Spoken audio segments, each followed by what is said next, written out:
Hello friends, तो आज की इस वीडियो में हम इस डिजिटल मल्टीमीटर से कंपोनेंट्स को चेक करना सीखेंगे।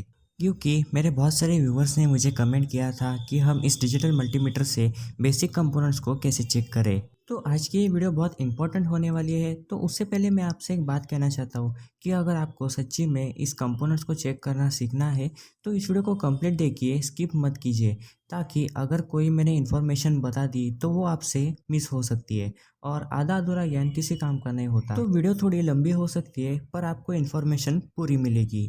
तो मैं आपको इजी तरीके से सिखाऊंगा कंपोनेंट्स को चेक करना। तो हमारा जो पहला कंपोनेंट है वो है रजिस्टर। तो रजिस्टर को चेक करना बहुत ही आसान होता है। तो आप यहाँ पर देख सकते हो, इस मल्टीमीटर पर एक सेक्शन बना हुआ है रजिस्टेंस का। इसी सेक्शन में हमें रजिस्टर को चेक करना है। आप जिस भी रजिस्टर को चेक करना चाहते हो, अगर आपको उसकी वैल्यू पता नहीं है तो इस नॉब को सबसे कम वाले वैल्यू पर, मतलब अभी आप यहाँ पर देख सकते हो कि मैंने 200 ओम पर सेट किया है, तो सबसे कम वाले वैल्यू पर आपको नॉब को सेट करना है। तो अभी मैं एक रजिस्टर को ले लेता हूँ। सबसे पहले हम इसे चेक करेंगे। तो यहाँ पर मैं आपको एक ज़रूरी इन्फॉर्मेशन देना चाहता हूँ। मुझे नहीं लगता कि बहुत से लोग ये आपको बताते होंगे। तो आप जब भी रजिस्टर को चेक करते हो तो आपको इस प्रकार से दोनों हाथ से प्रोब को नहीं पकड़ना है। वन साइड आप प्रोब को पकड़ सकते हो पर दूसरी वाली साइड से आपको टच नहीं करना है। इसका रीज़न मैं आपको आगे बताने वाला हूँ। अभी मुझे इस रजिस्टर की वैल्यू पता है कि ये 10 ओम का रजिस्टर है।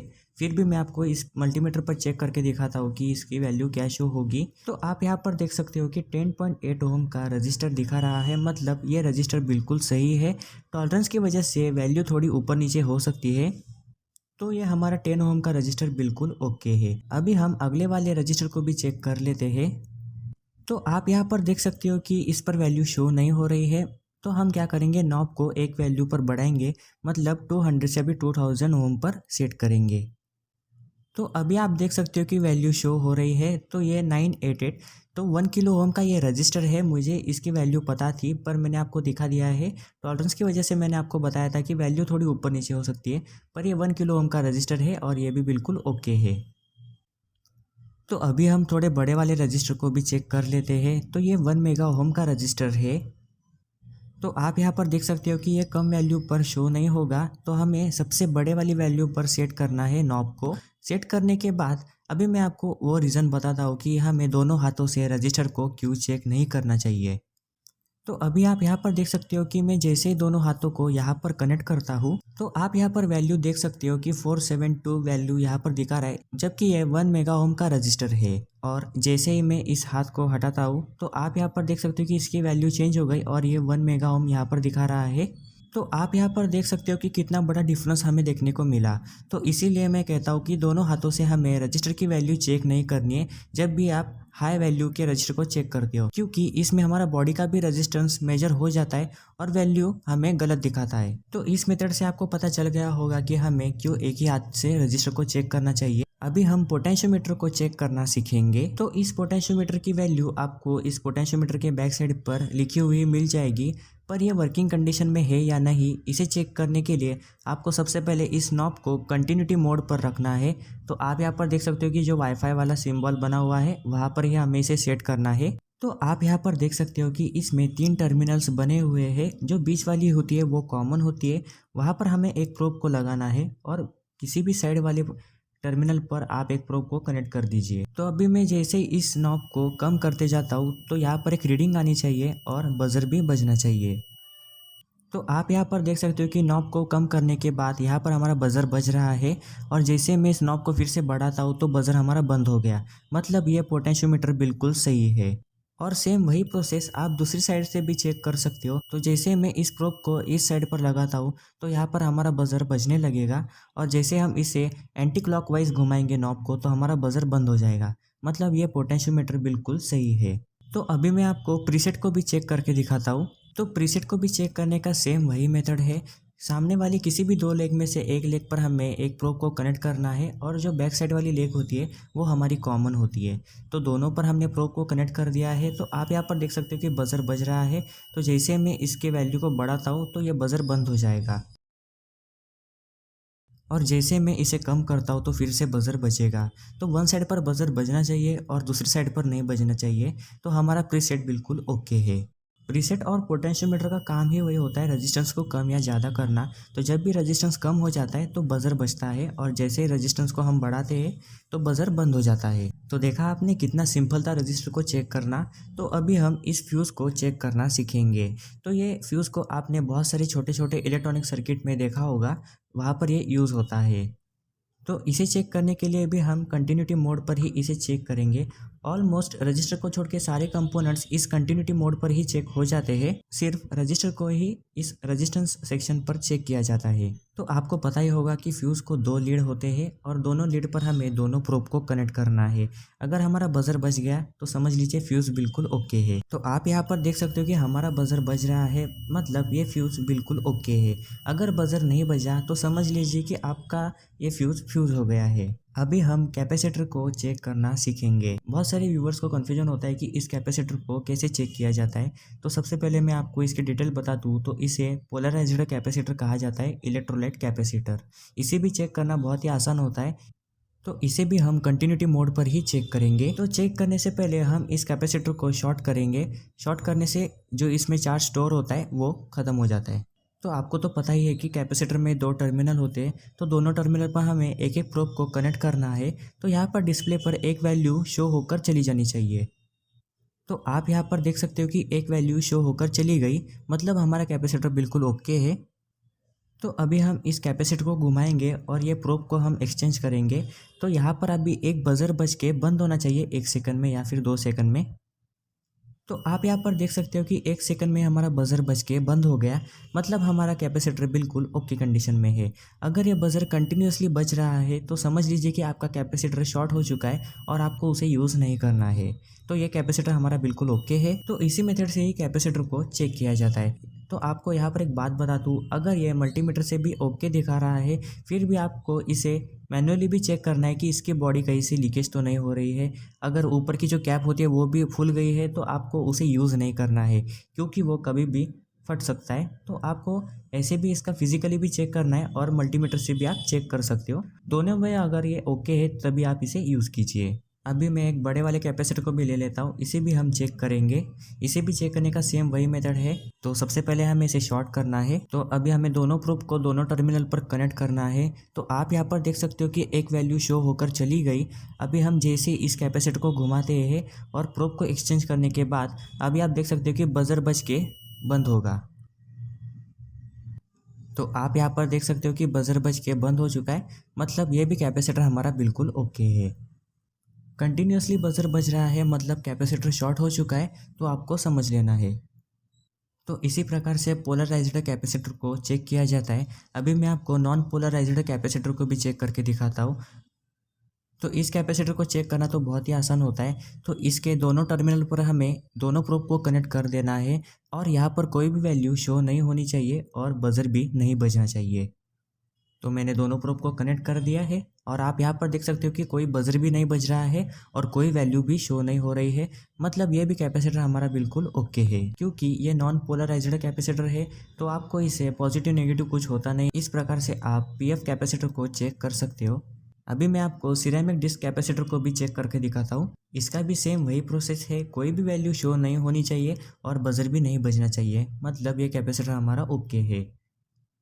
अभी आप यहाँ पर देख सकते हो कि कोई भी वैल्यू शो नहीं हो रही है और बजर भी नहीं बज रहा है, मतलब ये हमारा कैपेसिटर बिल्कुल ओके है। इस प्रकार से आप सिरेमिक डिस्क कैपेसिटर को भी आसानी से चेक कर सकते हो। अभी हम इंडक्टर को चेक करना सीखेंगे। तो ये आपको ट्रांसफार्मर लग रहा होगा, पर ये ट्रांसफार्मर नहीं है, ये इंडक्टर है। बहुत से लोगों को कन्फ्यूजन हो जाता है कि ये ट्रांसफार्मर है या और कुछ, तो इसे इंडक्टर कहते हैं। जहाँ पर भी 2 लेग बने होते हैं वो इंडक्टर होता है। ये तीसरी वाली लेग सपोर्ट के लिए होती है। इंडक्टर में सिर्फ 2 ही लेग होते हैं। तो इसे कैसे चेक करना है अभी मैं आपको दिखाता हूँ। तो इसे ड्रम इंडक्टर भी कहा जाता है, ये ब्लू वाला। तो इंडक्टर को भी हम सेम कंटिन्यूटी मोड पर ही चेक करेंगे। तो सबसे पहले हम इस इंडक्टर को चेक करेंगे। तो आप यहाँ पर देख सकते हो कि एक कॉपर वायर यहाँ से जा चुकी है और इस वाले पिन से कनेक्ट है। तो यह हमारी मेन पिन होगी और बैक साइड पर जो पिन है वहाँ पर भी एक कॉपर वायर कनेक्ट हो चुकी है। तो इन दोनों लेग पर ही हमें इंडक्टर को चेक करना है। तो एक प्रोब को हम यहाँ पर लगाएंगे और दूसरी वाली प्रोब को बैक साइड वाले पिन पर कनेक्ट करेंगे तो हमारा बजर बजना चाहिए। बजर बज गया मतलब इंडक्टर ओके है। तो आप यहाँ पर देख सकते हो कि बजर बज रहा है मतलब इंडक्टर बिल्कुल सही है। अगर बजर नहीं बजेगा तो आपको समझ लेना है कि इंडक्टर खराब हो चुका है। अभी हम दूसरे वाले इंडक्टर को भी चेक कर लेते हैं। तो आप यहाँ पर देख सकते हो कि बजर बज रहा है मतलब ये भी इंडक्टर बिल्कुल सही है। किसी भी टाइप का इंडक्टर अगर आपको चेक करना है तो सेम यही मेथड है। सभी इंडक्टर को इसी मेथड से ही चेक किया जाता है। अभी हम इस इंडक्टर को भी चेक करके देखेंगे। तो अभी हम दोनों प्रोब को यहाँ पर कनेक्ट करेंगे तो बजर बज रहा है मतलब ये भी इंडक्टर बिल्कुल सही है। अभी इस वाले इंडक्टर को भी चेक कर लेते हैं, पर यह तो मुझे सही दिख रहा है, कहीं से भी डैमेज नहीं है। फिर भी आपके लिए चेक कर लेते हैं। तो आप यहाँ पर देख सकते हो कि बजर बज रहा है मतलब ये भी इंडक्टर बिल्कुल सही है। तो इस प्रकार से आप बहुत ही आसानी से इंडक्टर को भी चेक कर सकते हो कंटिन्यूटी मोड से ही। अभी हम डायोड को चेक करना सीखेंगे।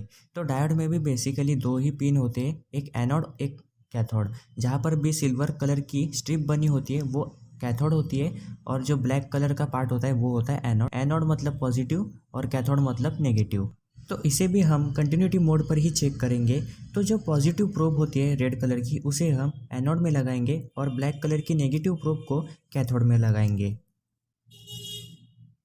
तो इस कंटिन्यूटी मोड पर हमें एक वैल्यू शो होनी चाहिए डिस्प्ले पर, बजर नहीं बजना चाहिए।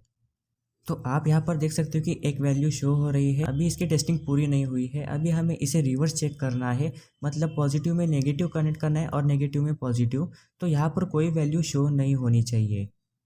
तो आप यहाँ पर देख सकते हो कि कोई भी वैल्यू शो नहीं हो रही है, मतलब ये डायोड हमारा बिल्कुल ओके है। दोनों साइड से अगर वैल्यू शो हो रही है तो समझ लीजिए कि वो डायोड खराब हो चुका है, क्योंकि जो डायोड होता है वो फॉरवर्ड बायस में काम करता है। तो एक ही साइड से हमें वैल्यू शो होनी चाहिए। अभी हम जीनर डायोड को चेक करना सीखेंगे। इसका भी सेम वही प्रोसेस है चेक करने का, क्योंकि ये भी एक डायोड का ही टाइप है। तो इसका वर्क थोड़ा उल्टा होता है डायोड से। पीएन जंक्शन डायोड जो होता है वो फॉरवर्ड बायस में काम करता है और ये रिवर्स बायस में काम करता है। तो इसका भी सेम वही प्रोसेस है। एक साइड पर वैल्यू शो होनी चाहिए और दूसरी साइड पर वैल्यू नहीं होनी चाहिए। तो इसका भी सेम वही, एनोड में पॉजिटिव प्रोब और कैथोड में नेगेटिव प्रोब को कनेक्ट करेंगे। तो आप यहाँ पर देख सकते हो कि वैल्यू शो हो रही है। अभी हम इसे रिवर्स में चेक करेंगे तो यहाँ पर वैल्यू शो नहीं होनी चाहिए। तो आप यहाँ पर देख सकते हो कि वैल्यू नहीं शो हो रही है, मतलब ये भी जीनर डायोड बिल्कुल ओके है। तो इस टाइप से आप जीनर डायोड और पीएन जंक्शन डायोड को चेक कर सकते हो। अभी हम एलईडी को चेक करना सीखेंगे। ये भी एक डायोड का ही टाइप है, जिसे हम एलईडी का फुल फॉर्म होता है लाइट इमिटिंग डायोड। इसे भी चेक करना बहुत ही आसान होता है कंटिन्यूटी मोड से। अगर आपको एलईडी की पोलैरिटी चेक करनी है तो जो बड़ी वाली लेग होती है वो पॉजिटिव होती है और जो छोटी वाली लेग होती है वो नेगेटिव होती है। अगर आपने दोनों लेग को कट कर दिया है तो आपको सिंपल ये मल्टीमीटर से चेक करना है। तो यहाँ पर हमारे जो दोनों प्रोब होते हैं, एलईडी के एक लेग पर पॉजिटिव को लगाना है, दूसरी लेग पर नेगेटिव को लगाना है। तो आप यहाँ पर देख सकते हो कि हमारी एलईडी ग्लो हो चुकी है, मतलब हमारी एलईडी भी बिल्कुल ओके है। और इस प्रकार से आपको इसकी पोलैरिटी भी पता चल गई, मतलब पॉजिटिव कहाँ है और नेगेटिव कहाँ है। अगर हमने इसे उल्टा चेक कर दिया, रिवर्स में चेक कर दिया, तो ये एलईडी नहीं ग्लो होगी। तो आप यहाँ पर देख सकते हो कि एलईडी नहीं ग्लो हो रही है। तो आपको एलईडी को हमेशा दोनों साइड से चेक करना है, अगर आपको पोलैरिटी मालूम नहीं है तो ये जो एलईडी है आप यहाँ पर देख सकते हो बिल्कुल वर्क कर रही है। इसी मेथड का यूज़ करके आप आरजीबी एलईडी को भी आसानी से चेक कर सकते हो। पॉजिटिव लीड पे पॉजिटिव प्रोब को लगाना है और नेगेटिव में नेगेटिव। तो आप यहाँ पर देख सकते हो कि ये भी एलईडी हमारी वर्क कर रही है। तो इस प्रकार से आप पोलैरिटी का भी पता कर सकते हो और एलईडी वर्क कर रही है या नहीं ये भी आप चेक कर सकते हो। तो इस कंटिन्यूटी मोड से आप स्विच को भी आसानी से चेक कर सकते हो। वो कैसे, अभी मैं आपको दिखाता हूँ। तो इस स्विच में दो टर्मिनल बने हुए हैं, दोनों प्रोब को हमें यहाँ पर कनेक्ट करना है और हमें ऑन ऑफ करके देखना है स्विच को कि ये वर्क कर रहा है या नहीं। तो जब भी हम ऑन करेंगे स्विच को तो बजर बजना चाहिए। तो जैसे मैं ऑन करता हूँ स्विच को तो बजर बज रहा है, मतलब ये स्विच बिल्कुल ओके है। और स्विच ऑफ करने पर बजर बंद हो रहा है, मतलब ये स्विच हमारा बिल्कुल ओके है। तो इस प्रकार से आप सारे स्विच को आसानी से चेक कर सकते हो। अभी हम ट्रांजिस्टर को भी चेक करना सीखेंगे इस कंटिन्यूटी मोड से ही। बहुत सारे लोगों को सीखना होगा कि ट्रांजिस्टर को हम इस कंटिन्यूटी मोड से कैसे चेक करें, इसकी रीडिंग क्या होगी, कैसे हम पता करें कि ये अच्छा है या ख़राब हो चुका है। तो अभी मैं आपको सारी कुछ डिटेल बता देता हूँ। तो अभी मैं आपको सिंपली बता दूँ तो किसी भी दोनों लेग पर हमें बज़र नहीं बजना चाहिए, मतलब कहीं पर भी हमें शॉट नहीं मिलना चाहिए। अगर वैल्यू शो होती है तो चलेगा, पर बज़र नहीं बजना चाहिए। अगर बज़र बज गया तो समझ लीजिए कि आपका ट्रांजिस्टर ख़राब हो चुका है, शॉर्ट हो चुका है। तो जैसे कि आप यहाँ पर देख सकते हो कि मैंने पिन कनेक्ट कर दिया है प्रोब से, तो कहीं पर भी वैल्यू शो नहीं हो रही है और बज़र भी नहीं बज रहा है। इसी टाइप से आपको सारे लेग पर चेक करना है कि बज़र तो नहीं बज रहा है कहीं पर भी। अभी मैंने रेड प्रोब को बीच में लगा लिया है। अभी वैल्यू शो हो रही है पर बज़र नहीं बज रहा है। मैंने आपको पहले भी बताया था कि अगर वैल्यू शो होती है तो चलेगा, पर बज़र नहीं बजना चाहिए। तो यही मेथड होता है ट्रांजिस्टर को भी चेक करने का। इससे आप बहुत ही आसानी से चेक कर सकते हो ट्रांजिस्टर को। अभी एक और ट्रांजिस्टर को आपको चेक करके दिखाता हूँ। तो इसे भी चेक करने का सेम वही मेथड है। वैल्यू शो होती है तो चलेगा, पर बज़र नहीं बजना चाहिए। तो आप यहाँ पर देख सकते हो कि वैल्यू शो हो रही है पर बज़र नहीं बज रहा है, मतलब ये भी ट्रांजिस्टर हमारा बिल्कुल ओके है। इस मेथड का यूज़ करके आप ट्रांजिस्टर को आसानी से चेक कर सकते हो। बहुत सारे लोगों को ये भी डाउट होता है कि हम स्पीकर को चेक कर सकते हैं क्या मल्टीमीटर से। तो हाँ, बिल्कुल चेक कर सकते हो। अभी मैं आपको दिखाता हूँ कि हम स्पीकर को कैसे चेक करेंगे। कितने ओम का ये स्पीकर है ये भी हम पता कर सकते हैं इस मल्टीमीटर से। बहुत सारे लोगों के ईयरफोन के भी स्पीकर खराब हो जाते हैं, तो वो भी मैं आपको चेक करके दिखाऊंगा ईयरफोन के स्पीकर को भी। तो स्पीकर को भी हमें कंटिन्यूटी मोड पर ही चेक करना है। तो इस स्पीकर के दोनों वायर पर हम दोनों प्रोब को कनेक्ट करेंगे। अगर बज़र बज गया तो आपका स्पीकर बिल्कुल ओके है। अगर बज़र नहीं बजा तो आपका स्पीकर खराब हो चुका है। तो आप यहाँ पर देख सकते हो कि बज़र बज रहा है, मतलब ये स्पीकर बिल्कुल ओके है। और ये जो रीडिंग आपको दिख रही है 9 ओम का ये स्पीकर है। ये जो भी आपको यहाँ पर डिजिट दिखाएगा उतने ओम का वो स्पीकर होता है। तो 9 ओम का ये स्पीकर है। दोनों साइड से आप चेक कर सकते हो स्पीकर को। यहाँ से भी बज रहा है, मतलब ये स्पीकर बिल्कुल ओके है।